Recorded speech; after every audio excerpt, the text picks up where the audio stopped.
ছেলেরা পাকা ঘরে থাকলেও সম্পত্তির লোভে 85 বছরের বৃদ্ধা মা সরস্বতী দাসকে থাকতে হচ্ছে নিজের হাতে গড়া কাগজের ঝুপড়িতে। হাসনাবাদের ধনেখালিতে ছেলেদের হাতে মারধর ও লাঞ্ছনার শিকার এই অশীতিপর বৃদ্ধার যন্ত্রণার কাহিনীতে এলাকায় শোকের ছায়া নেমে এসেছে।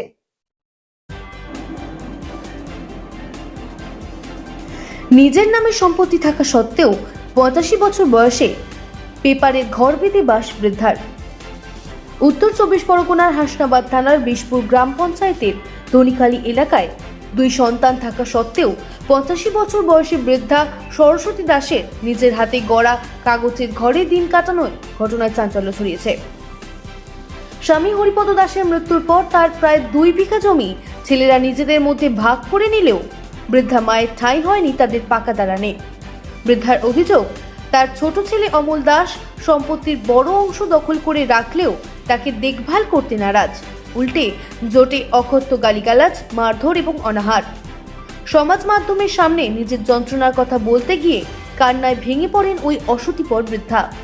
এই অমানবিক ঘটনা নিয়ে স্থানীয় পঞ্চায়েত সদস্যের উপস্থিতিতে আলোচনা সভা বসলেও এখনো কোনো সুষ্ঠু মীমাংসা হয়নি। তবে প্রতিবেশীদের দাবি, যাতে ছেলেরা তাদের বৃদ্ধা মাকে যোগ্য সম্মান ও আশ্রয়ের অধিকার ফিরিয়ে দেন। Bureau report, রাতদিন news network.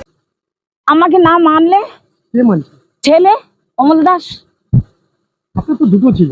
দুটো ছেলে, তাকে যা দিছি সে তো আমার সঙ্গে নড়ে না। আর ও যা নেতে নিজে হাতে ভাগ যোগ করে বেশি কে নিয়েছে? বেশি কম আমি জানি না, বলেছে ওরা, আমি যা শুনেছি সমান ভাগ।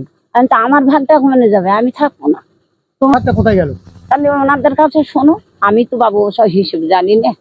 আর এই গ্রামের মানুষের কাছে কোথায় থাকেন আপনি? আমি এই ঘরে থাকি। কিসের ঘর? পেপার ঘর।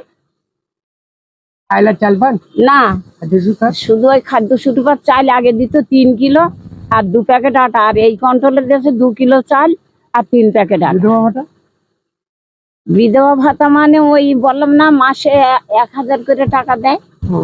আর ঘর পেয়েছিলেন? আপনি তো পলিথিন ঘরে থাকেন। না, আমি ঘর পাইনি।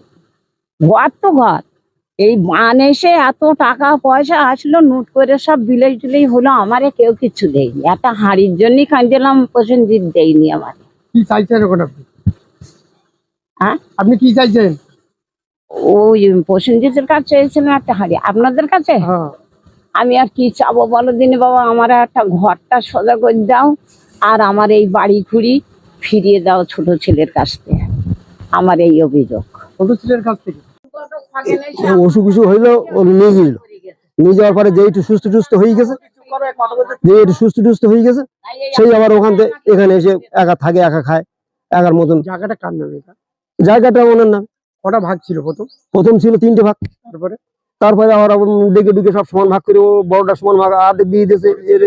কি বলবেন গ্রামবাসী? না না, থাকার জায়গা নেই কেন?